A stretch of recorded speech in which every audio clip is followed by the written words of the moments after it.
Hi, welcome to the podcast. I'm Mark Graven. My guest today is Russell K. Jack. He's a retired U.S. Senior Federal Air Marshal. He worked in that role from 2002 to 2022.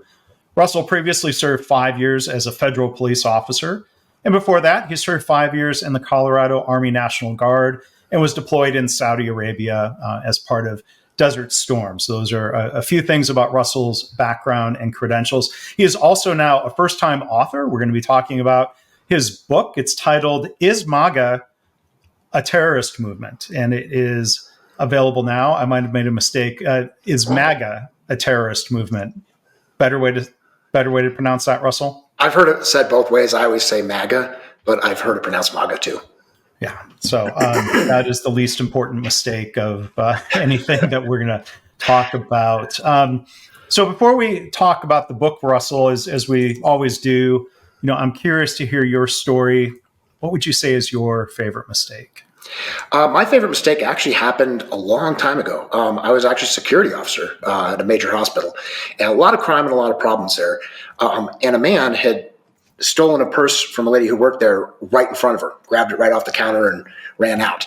And so we got a call out for it and got a description of the man. So I took detailed notes. And as we were looking for the suspect, I found him. And so I stopped him and detained him. And it's very common, even when you detain someone who is guilty, who really was a person doing it, for them to say, oh, no, that's not me. So he was saying that while I was detaining him. And a call came over the radio and they said, hey, we got the guy. And I called back and I said, are you sure? I've got a guy here who matches the description almost perfectly. Mm-hmm. And they said, yes, for sure, we have the guy. And I'm like, okay, great. So I went to the guy and I told him, I said, hey, we got the person that was wanted. It wasn't you. Mm-hmm. But the mistake that happened where I stopped him wasn't really a mistake in that I stopped him because of his description, but it was a mistake because he wasn't the right person. But here's what I learned from that is he had a look on his face that he was black, I'm white, and he was like, yeah, you stopped the black guy. And I'm like, do you mind if I show you the description? And so he said, yeah, no problem. So I showed it to him. I showed him my notes. And as he read it, he goes, wow. He goes, yeah, that's me. That's why you stopped me. And I said, yeah. I said, I just wanted you to know, I didn't just stop you because I was looking for a black male. You matched height, you matched weight, you matched clothing description, you matched pretty much perfectly. And the conversation was much better after that. And I think that mistake helped me learn that, when time allows for it, it's huge to, as a uniformed officer, whether it's security, police, an agent, if you stop someone in an official capacity, it's important for them to understand why. If I had just said, okay, you're free to go and left, that guy probably would have gone home and gone, yeah, once again, I'm being racially profiled. So it was really good that I got that opportunity early on to realize how important it is, if time allows, to explain why you're doing something to people. Wow. Wow. Well, thank you for sharing that. And I mean, it's an interesting story because when you told him, if these weren't the exact words, you're free to go, he could have just walked away and ended that conversation with you, as was his right? And that's why I offered, I said, hey, would you like to look at my description that I had for the person I was looking for? And he said, yeah, sure. And when he looked at it, I could see just a complete change in his demeanor. He's like, oh my God, yeah, I totally understand why you stopped me. He said something to that effect. Yeah. So it was a much better citizen contact after that. Was there a similar situation then that you ran across in the future, or at least a situation where somebody might have thought they were being racially profiled? Was there that extra step to try to help them understand that then? Many, many times. And one particular situation I have that happened, I won't go into the details of it, but we had felt that there was enough of a need to stop and make contact while undercover. And one of the people I made contact with, just by mistake, had happened to bump me in a way where, it was pretty obvious that I was armed. And I thought he'd done it deliberately. And it just turns out he just did a little twitch and hit it with his elbow, but he didn't react. So when he didn't react, I was like, oh boy, I got a problem. So he got lumped into the people we were concerned about. But after making official contact, and I explained to him what happened and why he was stopped, he said, oh, okay, that actually makes sense. And, we did have some other people that were involved that were a problem. But he wasn't one of them. But he got lumped into it because of his actions, even though he didn't mean to do anything. But once I explained to him what happened and everything else that was going on, he was like, okay, that makes sense. So when we can explain, we won't always have time, but when we can explain as law enforcement or any official position, honestly, why we did something, and the person, if the person's, receptive to that, it's good to explain it. Yeah.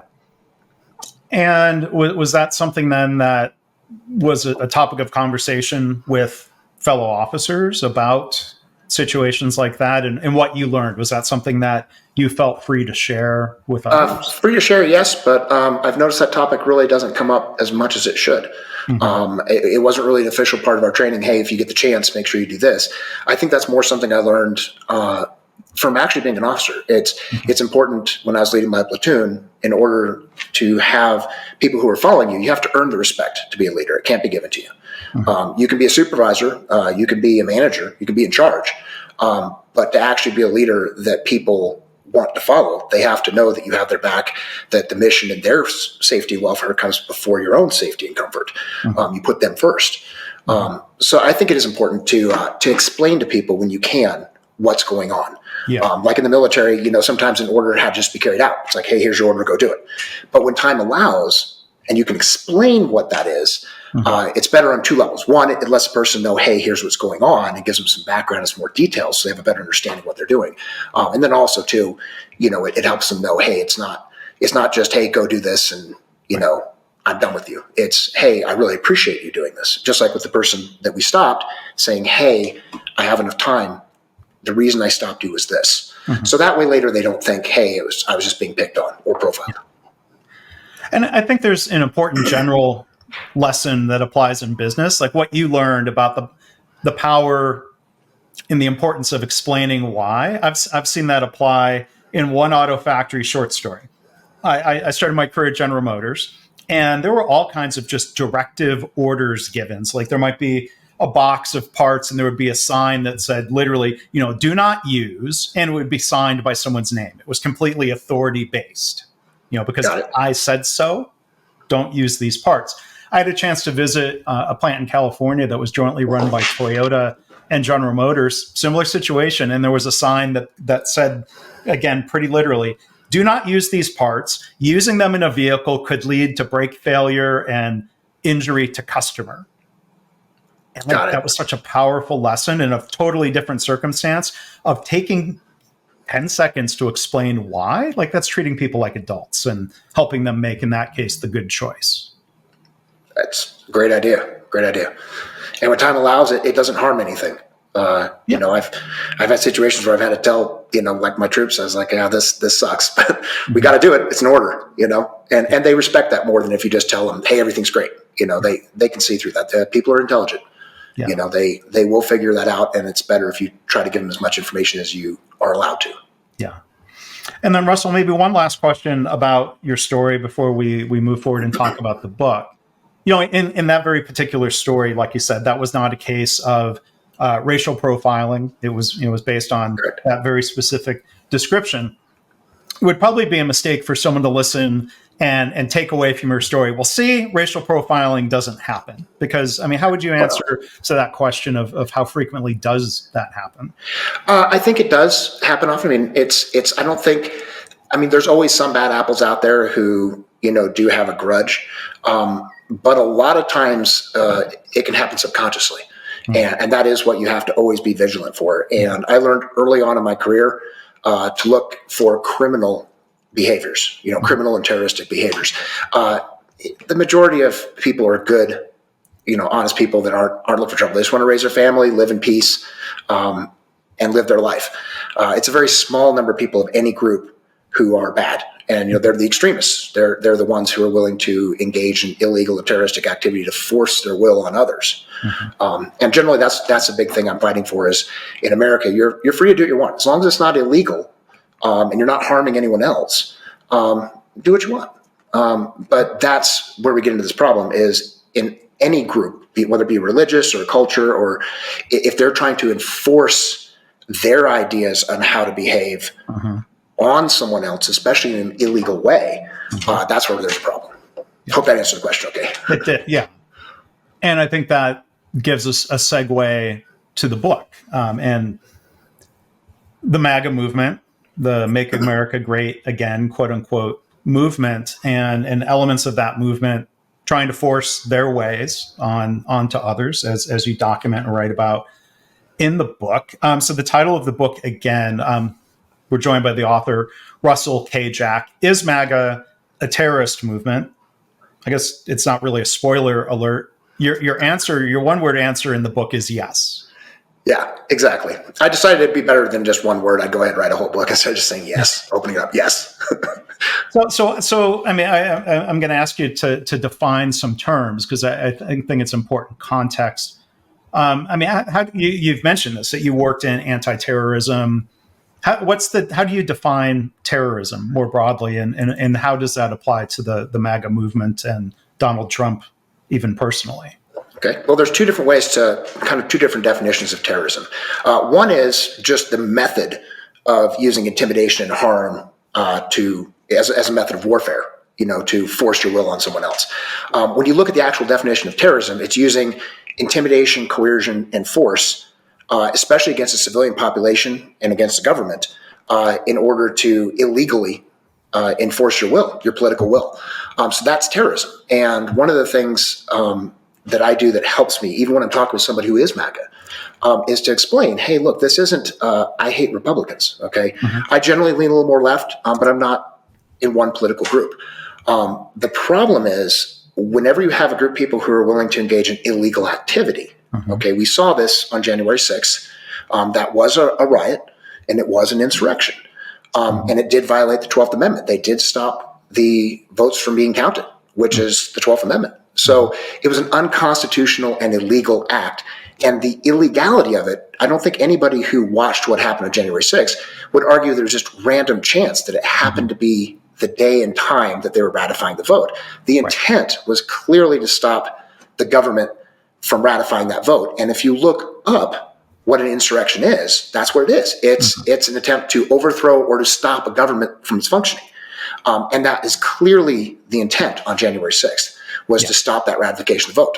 So they were using harm, intimidation, and fear to enforce their political will. So that's terrorism.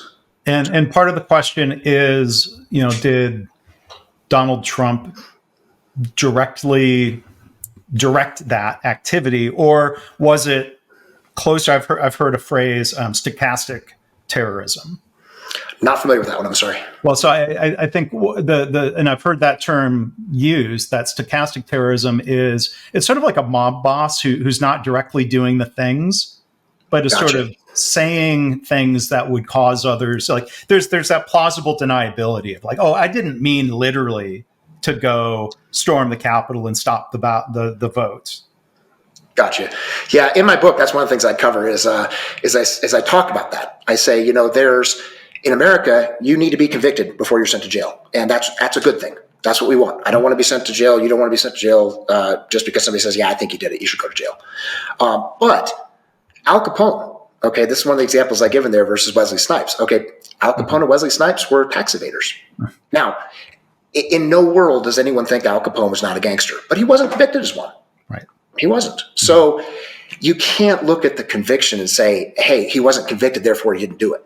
Mm-hmm. Okay, well, if you look at the litany of criminal charges, 91 criminal charges against Donald Trump in 4 different jurisdictions, or in 4 different cases, I should say, it goes against conscience to believe that this is probably someone who has not committed a crime. Now, obviously, as always, in America, we always have to say this, guilty until proven innocent. Yes, alleged until you're convicted. But that being said, anyone watching the activities, what happened on January 6th, the reason we passed RICO, the Racketeering Influence Corrupt Organization Act, was because of people like Al Capone.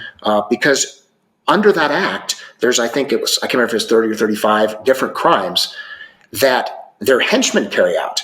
But as long as we can prove that the person or persons in charge are part of that enterprise, even if they don't get their hands dirty, they're still culpable. I talked with a family member who said, hey, wait a minute, just because he wasn't a big believer in like conspiracy. He wasn't like, hey, if you're not the one doing it, you shouldn't get in trouble. But here's the problem, is if a person in position of power is telling their subordinates or underlings, or even just implying to, in this case, MAGA, go commit an illegal activity, they are culpable. That is a crime. Okay, once RICO came out, now it is a criminal act to tell your underlings to go do a criminal activity if that nexus can be proven. That's what's going on in Georgia with the RICO crimes there. Right. But again, under our system, until proven guilty criminally, he's not guilty. Yeah. But I think anybody watching January 6th, there's no way a reasonable person could believe that wasn't the intent. It happened on the day they're ratifying the vote. They stormed the Capitol. They were saying, hang Mike Pence because he didn't throw the vote.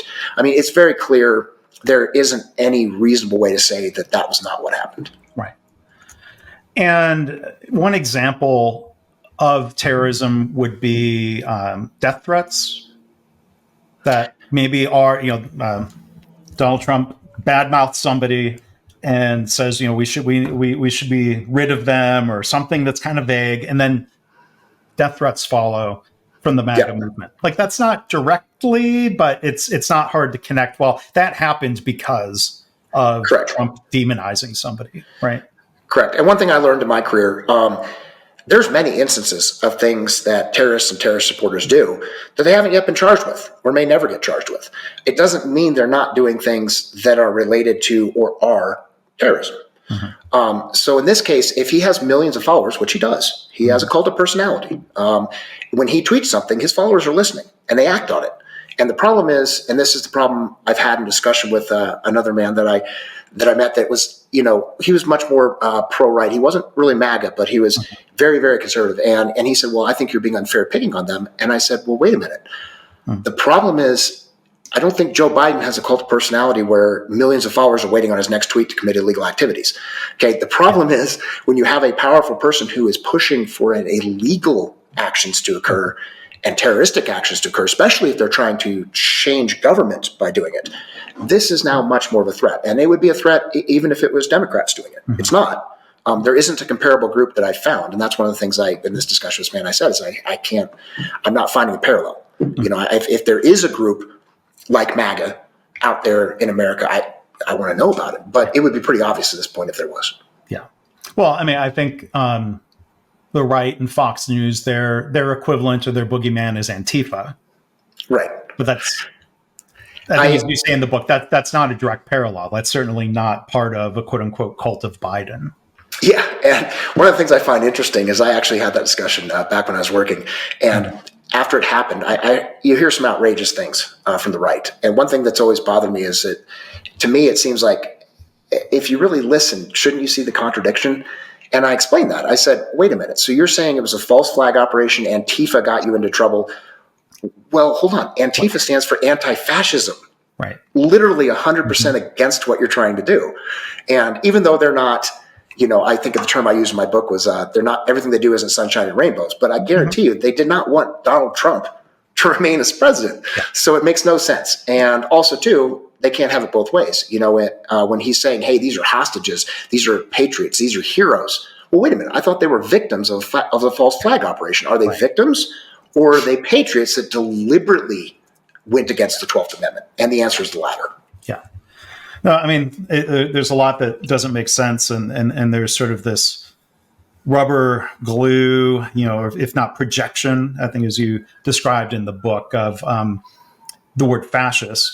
And then, it gets thrown back at, Joe Biden and his followers are fascists. I mean, it doesn't seem to meet the definition. It's just a word that's being thrown around. But not to try to make you a walking dictionary here, but what's the definition, and maybe more importantly, the definition of fascist and what that means for the MAGA movement and if they win in 2024?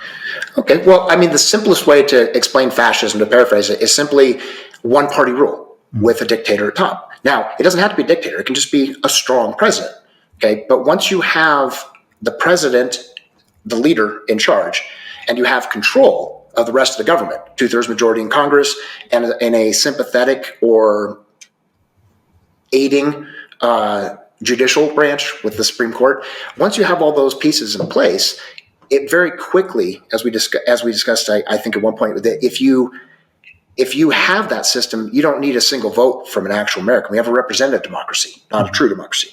So once we elect those people in, we hope they do what we want. but they don't have to do what we want. So the problem is once they have that kind of control, now they can start doing whatever they want. So a fascism, to define it, is generally one leader, usually has a cult of personality, usually has a lot of people following them, and then they get into the government and control, and then that government then becomes very against anyone who's going to try to talk bad about it or work against it. So that's one of the reasons they attack the First Amendment like they do, is because they don't want people learning the real facts, because if they did, they would realize, hey, the things we're doing are illegal, they are unconstitutional, they are terroristic, and that's not being a good American. I wanted to ask about the 14th Amendment, and the clause that says basically if you participate, I'm paraphrasing, if you participated in insurrection, which doesn't say convicted of.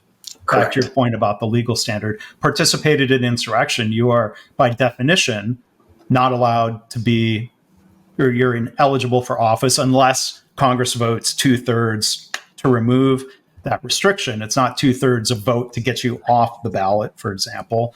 So there's a lot of legal battles here, but is a mistake that we don't have a clear legal definition of what it means, insurrection? Because I've heard people say, oh, it wasn't an insurrection, it was a riot. Or they'll say they were just tourists and whatever. But is there, that gray area of, it looked like a insurrection. Well, if I'm ever a tourist, I don't want it to be like that, because that did not look peaceful to me. No.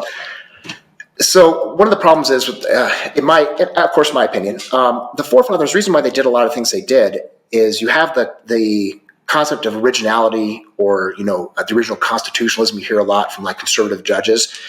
And the problem is, if you go back and look at what the forefathers thought, it's even more strongly worded that they made it clear they don't want you holding any office. And office, for people who don't know, is a position. I held the office of a federal air marshal. Okay, any office is a job, is a position in the state or federal government, and it makes it very clear in the 14th Amendment, Section 3, that if you engaged in, aided and abetted, gave aid and comfort to rebellion or insurrection in any way, you are not eligible to hold any position in the state or federal governments, any of the states, any federal government position. So I'm pretty sure, going off the originality concepts, the forefathers didn't say, well, wait, except the president. The president can be an insurrectionist. That's okay. Well, so no one except the very top. There's been this argument that the president is, quote, not an officer of the United States. It just doesn't pass the smell test. Correct. It's the office of the presidency. So, yes, right. It is. Yeah. But I'm sorry. Go ahead. No, it's okay. And I agree with you. The 14th Amendment, Section 3, one of the problems we have is the reason they didn't go into all this detail is because they thought they made it really clear. If you engaged in it, it says engaged. It doesn't say convicted. It doesn't say after being formally charged in a court of law and convicted. It says if you engaged in that activity. And most people would say, well, that's wishy-washy. No, it's not. If I applied for my old job and went to get my top secret clearance, I assure you, if I had engaged in rebellion or insurrection, I wouldn't have gotten that job or that clearance. And so, that amendment was passed after the Civil War. So there was a pretty clear standard, I imagine, of having served in the Confederate military or having an elected position within the Confederate States. That was all pretty cut and dry, right? If there was evidence you participated. Yeah, and that's another argument I'd heard too is, well, this was a Civil War era one. It was designed to punish people who worked in the Civil War. Yeah, that was part of it, I'm sure. But the other part of it is if they wanted to just be the Civil War, they would have said anyone who was involved in the Civil War can't do this. They didn't. They said anybody who does rebellion or insurrection or aids and abets or gives aid and comfort to same and engages in that activity cannot work for the federal or state government in any capacity. So when one of the judges in Colorado, when she said, there's scant direct evidence that the presidency is one of those positions covered, I was just like shaking my head. I'm like, it's not scant. It's very direct. It says no position, no office, no employment of any kind for the federal government or state government if you engaged in rebellion or insurrection or helped anyone who did. Yeah. So I think it's pretty cut and dry. I think any arguments over the interpretation of it probably aren't valid. So I want to ask, about the expected audience for the book as you wrote it, and it's available now. Is the audience for the book the people who had already answered yes to that question? some sort of convincible middle? And if so, how much of a convincible middle do you think there is? Well, my hope with this book is twofold. One is I want to get the awareness out there. There's a lot of people I've run into who don't have a full understanding of everything that's going on. They're like, yeah, I realize MAGA's a problem. I realize they're doing bad things, but they're not aware of how large the problem is, how invasive it is, that it's in our federal government, it's in our state government, it's in the military. And there's some confusion over how dangerous it actually is. So for reaching out to them, I think it gives them, the people who are interested in learning more about it and really have a better full understanding of who they are, what they're trying to accomplish, and the methods they're using. I think that's where that book's going to really gain ground. And yes, obviously the majority of people are going to be non-MAGA. Now, my hope is that some MAGA, even if they're trolling, even if they're just looking for, hey, Russ made a mistake, I want them to look, and I don't want to turn those people off. A lot of people I worked with for over 2 decades are good people. Even the ones that were later indoctrinated into the MAGA movement, they think they're doing the right thing. And I really hope that they take an objective step back and take a look and see, hey, your actions don't meet what is patriotic, what is legal, and what is constitutional. So I am hopeful that it will convert at least a few. But honestly, yes, 99+% is going to be non-MAGA. Unfortunately, I haven't, to my knowledge, convinced anybody yet firsthand to give up on MAGA, no matter what I say. But I do hope that there are people who are going to objectively listen to this, even if they don't like me, even if they're MAGA, and say, wait a minute, is what I'm doing illegal? Is what I'm doing terroristic? Is what I'm doing unconstitutional?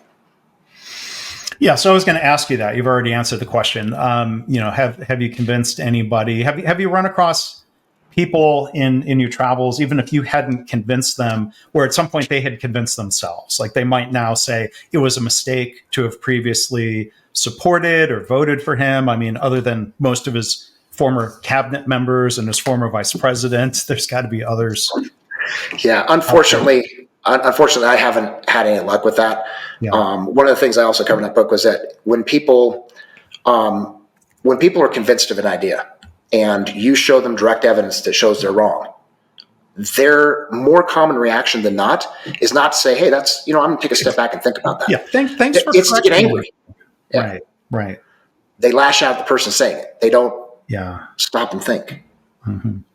Sorry, go ahead. No. I mean, that's part of what makes this really difficult. I mean, like I remember, like one person comes to mind, Christie, said, this was during the primary here in back in 2023 when he was running for the Republican nomination, said in pretty plain and clear language, Christie used the word mistake, that he realized now it was a mistake. I don't think he was saying that just because he was now running against him, any more than Mike Pence decided to not endorse Trump because he had been running against him and also lost. Like they're people who have worked with him very closely seem more willing to say, hey, it was a mistake to get into bed with this guy than the broader movement would be to realize that or say that. And like, are they working off of some idealized version of what they think he is compared to people who actually saw firsthand, This is the disturbing part is I have been talking obviously with a lot of people, and this one's hearsay because it was a friend of someone I know, and they are Republican and they actually work helping with the judges and things like that. And they're very upset over MAGA. A lot of people who are what I call true Republicans. Okay. If you look at the Republican charter, MAGA is violating it horribly. Mm-hmm. So anyone who is Republican is very upset at this point that MAGA has taken over their party completely. At this point, now that the nomination is going to be Donald Trump is MAGA, MAGA is Donald Trump. So therefore, the Republican Party is now the MAGA party. Yeah. And that's got to be frustrating. I mean, the first country that was taken over by the Nazis was Germany. Okay, the first thing that's being taken over by MAGA is the Republican Party. Mm-hmm. So I can understand why someone who's a true Republican should be very upset over the fact that their party has been destroyed by this movement. And in the book, you use the word pseudo a lot. So you could say pseudo Republican Party. A minute ago, you used the word patriotic. And in the book, you kind of break down the difference between patriotism and pseudo patriotism. Could you maybe share an example of what that means? One of the reasons I chose to use that particular word is because that's a false sham version of something where you're pretending to be something that you really aren't. The German Bund movement that back in, I think it was 1939, it's in my book, that where they had 20,000 people at Madison Square Garden and they were doing a Nazi salute as an oversized American flag went by. So this isn't the first time that our patriotic symbols have been usurped. And that's what's happening now, is they're saying, hey, if you're a true patriot, then you're MAGA. Okay, well, no, true patriotism is not that. So I use the word pseudo to say, hey, you know what? Over 1 billion Christians and Muslims don't believe in this. Okay. Just like 9/11. And when you look at groups like Al Qaeda or ISIS, okay, the vast majority of religious people are good, moral people, and they don't use terrorism and bigotry and hate and inflict their will on others against those people's wills. They'll try to convert them. Absolutely. I totally understand that. And they can vote that way. If they're like, hey, if you want to have a right wing, vote for it. That's awesome. But when you start doing illegal and terroristic things, that's where you have a problem. That's why I use the word pseudo, because I don't want people who are part of, say, Islam to be associated directly with ISIS just because they're Muslim. The vast majority of Muslims don't believe that, just like the vast majority of Christians don't believe in a hardcore extremist right version of Christianity where they enforce their will on others. So pseudo, I thought, was the best way to make sure people understand that. And sorry to talk a little bit longer, but one little thing I learned, there's a lot of Islamophobia that went on when I first became an agent after 9/11. Okay, I came on in 2002. And a lot of those people were getting attacked because they looked Muslim. And I may add, they also attacked sheiks who aren't Muslim, but they just thought they were, so they attacked them anyway. Those weren't the people who did the attack. They weren't the ones who supported the attack. And one thing that dawned on me after a while, a lot of coworkers I had were very, bigoted in that way. I hate to say that. I shouldn't say a lot. Many, some. I realized something. I'm like, wait a minute. If over 1 billion Muslims really felt that way, we would know. So, no, it's a very small number of any religion or group of people that are willing to use illegal force on others to inflict their will. And those are the extremists. They're a small number of people. And so then when you talk about a government or a party that becomes a government inflicting its will on people, in the book you use the word authoritarian. And I'm going to quote you from the book here. You're saying, our democracy, I think this is a direct quote, that our democracy will start to end the day he takes office again. I mean, what would you expect to start happening in the years 2025 and beyond? Well, here's the reason why I say that, and in the book I said it too as well, especially now. And I used the cutesy little quote, Teflon Don, but it is true. I mean, if he can beat 91 charges over 4 different cases and secure the presidency, he already was working to, get rid of the checks and balances in the government and have one party rule, the Republicans, which is now MAGA. So if he's able to beat everything that's happening to him right now, I mean, owing $500 million about, from a successful lawsuits against him, having 91 felonies, if he can manage to beat all that and become president, it's not going to take, anybody who can pull that off, it's not going to take long before especially when they have people in position of power supporting them. He would have been impeached had the Republican Party stepped up to make that happen. That was when the Republican Party died, in my opinion, is when they only 10 of them, I think it was, actually voted to impeach. And it was something like 57, and they needed 67. If 10 more Republicans had done the right thing, and many of them knew that was the right thing, they turned their back on their duty, in my opinion. If they had done that, he would have been impeached and he would be ineligible to run, and this nightmare would have ended. They didn't. And in fact, they've done the opposite. They're like, hey, I like power, so if this guy gets in charge, I'm going to have a lot of power. And that's what scares me, is the politics of it. If he gets in after everything that's going on with him, if he manages to secure the presidency, then if he can beat all that, it won't take long. Things will start falling within the year of his first year. And I would imagine by the end of his 4-year term, his second term, before he starts his third, because they'll get rid of the 22nd Amendment. No reason to have a two-term limit anymore. So these are the kind of things that happen in fascist government. Look at Putin.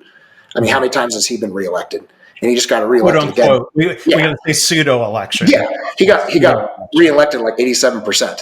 Okay, it's false. It's a dictatorship.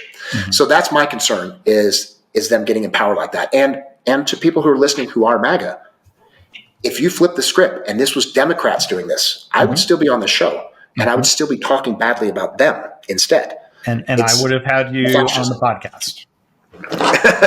That may be, but yeah, it's that's the problem. The problem is fascism, and the word gets thrown around a lot. But if you just think of it as one powerful person at top, one party rule, and then they forcibly stop everybody else from competing with them, that's in a nutshell fascism. And it doesn't matter which party, which group. Once it happens, then you start losing your rights. I mean, I value and appreciate my freedom. I appreciate my ability to vote, and I mean, not to be overly dramatic about it, like I'd probably end up on some sort of list from even having you on the podcast. You're on the list before. Oh yeah. Of what that means, or what that means for our ability to speak out. Podcasters, unless officially approved, will be the latest enemy of the people. Correct. If we're even still able to do these podcasts, and I don't know if it's a mistake to think. There's some who say, well, look, the first time around, the system of checks and balances and some other, factors kept him in line. But, I hate to say, like, I'm going to turn this into a question. On the podcast here, we talk about the importance of learning from mistakes. Does MAGA think they made mistakes in late 2020, early 2021, or even mistakes made in the beginning of his first term? Gosh, they've learned not to repeat those mistakes. It's going to lead to a worse outcome if they're learning from why they weren't able to, sort of remain in power that first time. Yeah, I think I understand what you're asking. There's a lot of control already happening, and they have learned from these lessons. I'm not going to say as an overall group that they're going to always do everything right. I mean, nobody does, but they have gotten more power, and they've started to test how to change these checks and balances. I mean, a perfect example is when he got impeached. There isn't any reasonable human being who looked at that and didn't say, yeah, he needs to be impeached.